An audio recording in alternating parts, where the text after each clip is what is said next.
যদি আমরা শঙ্কিত হইতাম আজকে কিন্তু আপনার এখানে ভয় আসতেন না, কি বলেন? আমরা কি উদ্বিগ্ন, আমরা প্রতিবাদী, আমরা সংক্ষুব্ধ। 5ই আগস্টের পরে বাংলাদেশে একটা বিশাল অর্জন হয়েছে, সেটা হচ্ছে মানুষের ভিতরে অন্যায়ের বিরুদ্ধে, জুলুমের বিরুদ্ধে প্রত্যেকের হৃদয়ের ভিতরে একটি প্রতিবাদ তৈরি হয়েছে। যখন এই সময় হয় তখন এই প্রতিবাদী চেতনা রাজপথকে উত্তেজিত করে, রাজপথকে প্রতিবাদে মুখরিত করে। আমরা দেখেছি এক শান্ত পরিবেশ ছিল, হঠাৎ করে একটি বক্তব্য ভারতের মাটিতে কোন এক ব্যক্তি সকল মানুষকে 32 নম্বরের দিকে ধাবিত করেছিল। আজকে হঠাৎ যে উত্তেজনা গত 3-4 দিন ধরে হঠাৎ দেশ গরম হয়ে গেছে, ঠিক কিনা? এটা শুরু হয়েছে মিটফোর্ড হাসপাতাল থেকে, তার ফ্রন্ট থেকে। মানুষ যখন দেখেছে একজন নিরীহ মানুষকে প্রকাশ্যে পাথর দিয়ে মেরে মেরে উলঙ্গ অবস্থায় সেখানে তাকে হত্যা করেছে নির্মমভাবে, মানুষ সেই বিবেচনা আসেনি তিনি কোন দল করেন।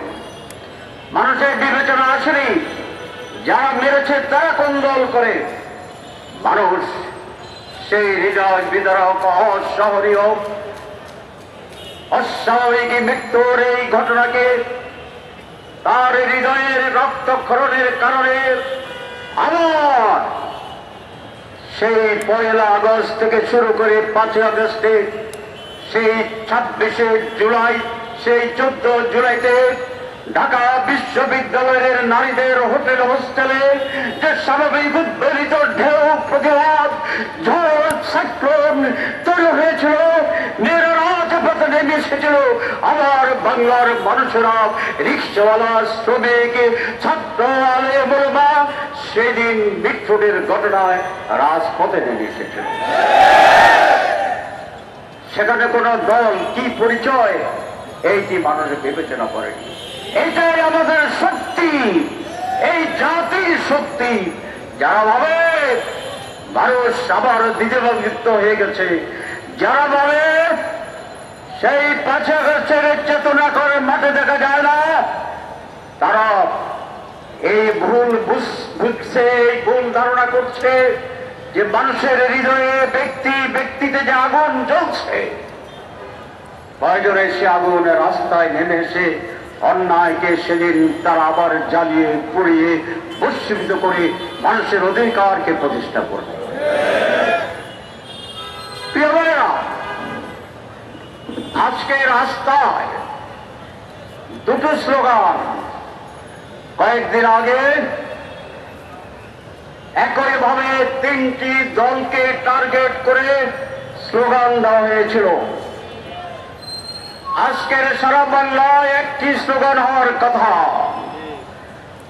সেইটি ফ্যাসিবাদ, পুঁজিবাদ, স্বৈরতন্ত্র এবং পরাজিত নিষিদ্ধ ঘোষিত গতকালের হামলাকারীদেরকে গ্রেপ্তার এবং শাস্তি দেওয়ার দাবি।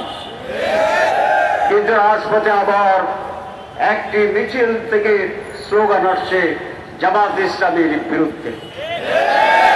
কালকে কি জামাত হামলা করেছে?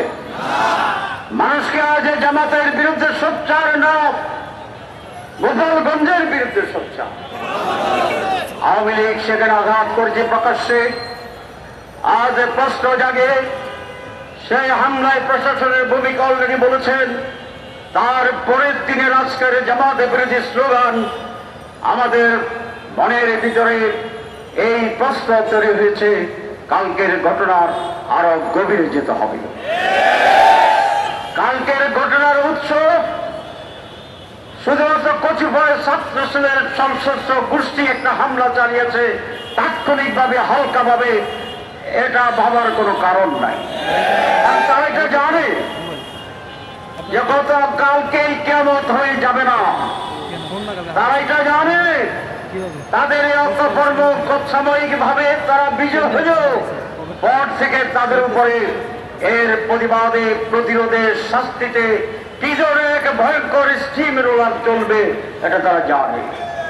তাহলে ইমোশনের ভিত্তিতে একটি প্রতিবাদ করার জন্য এই প্রতিবাদে সংগঠিত হয়েছে, আমরা এটা মনে করি না। তার লেজের গভীরতা খুঁজে বের করার জন্য আমি সরকারকে আহ্বান জানাচ্ছি।